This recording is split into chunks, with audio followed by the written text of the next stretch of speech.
I caught my mother-in-law breastfeeding my baby. I am a widower. I lost my wife, Anne, at 34, just minutes after she gave birth to our first baby, Sammy. She had a difficult pregnancy, so I took an indefinite leave 3 months before she was due. Sammy's 4 months old now, and before I went back to work, I told my mother-in-law, Sandra, who is 56, about my plans, and asked if she could recommend a nanny to take care of my daughter when I work. She offered to do it, nanny, for free.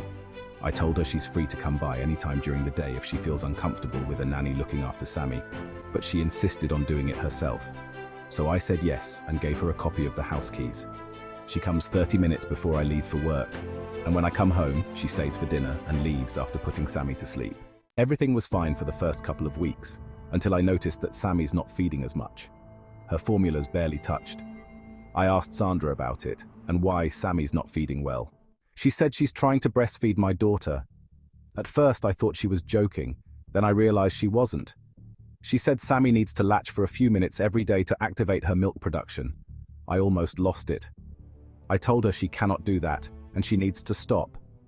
She said she will, but I caught her again when I walked in my daughter's room, and she was forcing Sammy to latch.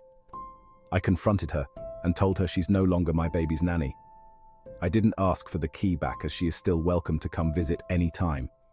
I asked for a 1-week leave from work to care for my daughter and find a nanny. I found one, but 2 days after she never returned. I called her and she said my mother fired her the day before. I asked her to describe the woman and I was livid when I realized it was Sandra. She came in my house using her key and fired my nanny.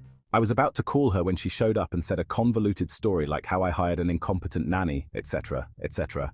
I told her to leave, but she refused and told me she's calling CPS because I am endangering my child.